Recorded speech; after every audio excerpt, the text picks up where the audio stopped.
waste for most of us is repulsive and filthy. However, if you've witnessed what pig waste can do for cooking and in your garden, your perception on this trash would change. In the small island nation of Tuvalu, the project recipients of pig waste converted to biogas are seeing its benefits. For a nation that is vulnerable to climate change and sea level rise, this initiative goes a long way in enhancing the livelihood of her people.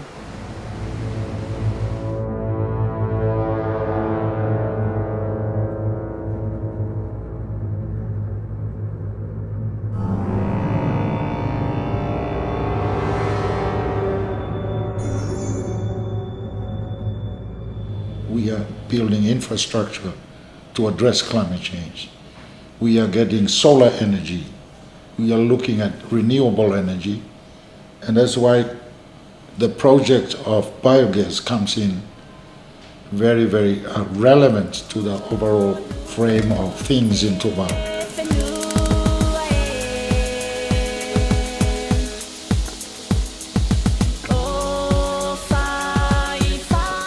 Te langona ki te mtou kāinga e whakawhiawhia ki me o lasi ki te whakawholi ki ngā mea tau tupe mātou me te mtou kāinga. Ne langona ki te whakamāmanga o te tongisoko te kalasini mātou I te kānga te mtou biogas. The idea for biogas as a project began here at the Tuvalu Department of Works and Energy in collaboration with the German government funding agency GIZ and the European Union. In 2015, a scheme was established and coined as the Tuvalu Adaptation to Climate Change and Sustainable Energy, or Tuvalu-X project. And in Tuvalu, the idea was the government submitted a proposal which was on doing projects related to sustainable energy portfolio, and that fell exactly in line with the mission for GIZ and EU, which was to support Pacific Island countries adapt to climate change. An important factor to the project is Teoleala Manuela Morris, also known as Teo. Teo was part of the team that worked with the Tuvalu Department of Works and Energy in putting together a project proposal document. The initiative is important for her, as she has chosen biogas as the subject of her PhD thesis for doctorate in climate change and philosophy. Even though it's a challenge, getting into biogas, because biogas is also energy. I don't have a background in energy. I have a background in agriculture, that is undergrads. And but in a way, my supervisor was an energy person, so I was challenged to come up with an idea to have a combination on my background in agriculture and her background. So I came up with the idea, why not I go into biogas, whereby it's an agricultural product and it can turn into energy at the same time, can produce food. Teo is visiting the Pacific Community, SPC, in her capacity as the Tuvalu Monitoring and Evaluation Consultant. The Tuvalu Department of Works and Energy collaborates closely with SPC as a development partner to the project. SPC oversees the implementation and provides technical advisory to Tuvalu as a member country. Well, I can say that the project aims to enhance the livelihood of people in Tuvalu. As we speak, there's a whole lot of issues that are that surrounds the project in terms of for example, the LPG gas price in Tuvalu is very high. So the project in installing the biogas units will make use of the pig manure to produce methane gas, and that way the families are able to utilize that for cooking.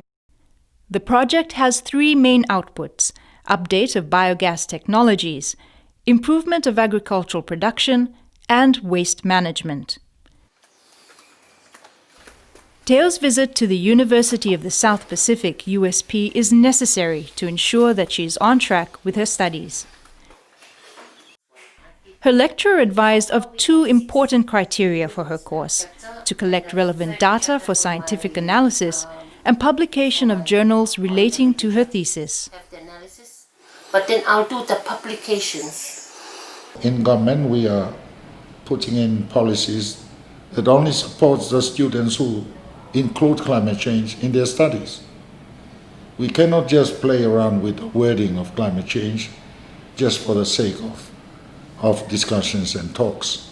I think that time is overdone, is overdue, that we must really be serious about this. It's October 2018 and the project is coming to its end. Teo is finalizing the details of project monitoring and evaluation, or M&E, with the SPC team before returning to Tuvalu.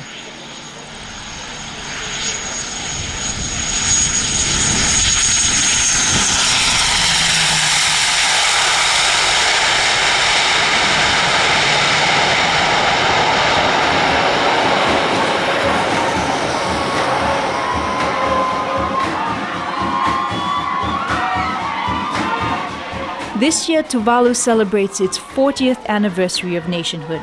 The country also rejoices the survival of the nation and its people against the realities of climate change and sea level rise. Destination is to the island of Nafala, a 30-minute boat ride from the capital. This is actually the visual of the impacts of the project. This morning we discussed with the household with the biogas, where they're using the biogas stoves, but we don't see it. So this family that we're going to see is the only family that I can get information out of them that what the actual impacts. Accompanying Teo on this trip is her husband Morris, their daughter Taneahoa, and Feta. Feta is a member of the family that hosts the biogas project. Nafala is rural, but with good water supply and electricity, which runs on another renewable power initiative, solar energy.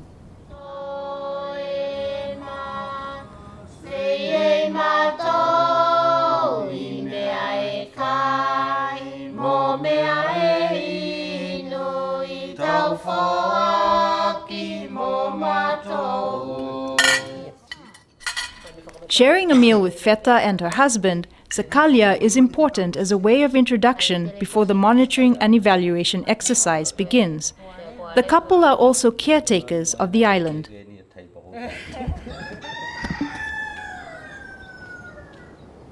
Teo has been waiting patiently to witness a biogas system in operation. Most of her curiosities about the subject of her thesis would soon be answered. Coconut is the staple diet for pigs here, supplemented with fish, leftover food, and local leaves. Like most Pacific Island communities, Tuvaluans live in extended families. This is an advantage for Sakalia, especially when there are over 20 pigs to feed. Out of 20 pigs or so, only 8 are kept in this special pen. The pen is part of the project, which is designed to allow the better collection of waste and regular cleaning with fresh water.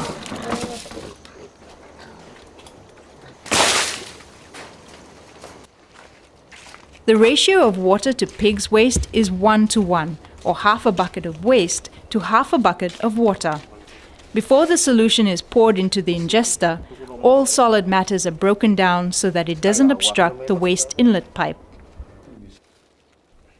Once the digester is filled with pig's waste, Feta takes over.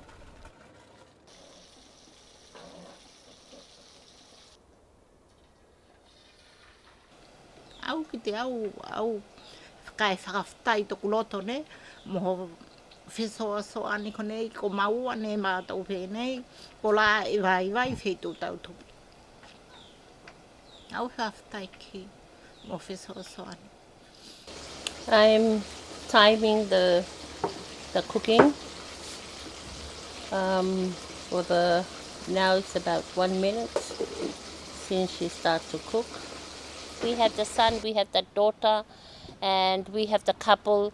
So it's telling us about what is happening and even suggested to us what can be improved for the model.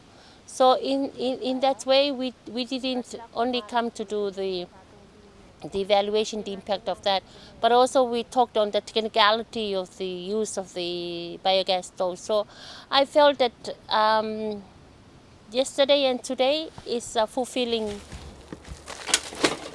It's also fulfilling to witness another output of the project being carried out by Sakalia and Tui, the home food garden. A small collection of vegetables is almost ready for transplant, but Nafala, like the rest of Tuvalu, is an atoll island, and proper soil for vegetables is in short supply. Improvement of soil quality is a must, and this is where pig's waste comes in. Collection of pig's waste for the biogas unit and for home food garden is also linked to another project output, waste management.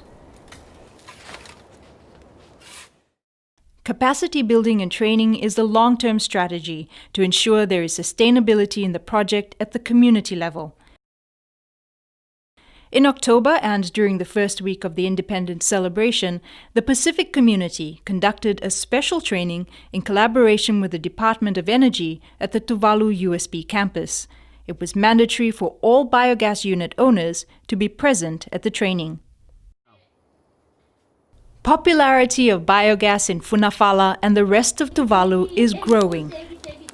Out of the 40 biogas units earmarked for the project, only 9 are currently working. Transportation and communication were identified as the main challenges to the project. The challenge now is for the continuity of the scheme when it's in the hands of the government. Part of the plan now is for government is to perhaps look at how successful these are on the outer islands and where we can improve on those. We will certainly look at those and also perhaps increase the number of units to be given to the outer islands so that more households will have access to sustainable sources of energy for cooking. It's the end of Teo's monitoring and evaluation exercise in Nafala, but this is also the beginning of her journey and fellow Tuvaluans who have embraced biogas as a relevant technology to building resilience to the impact of climate change.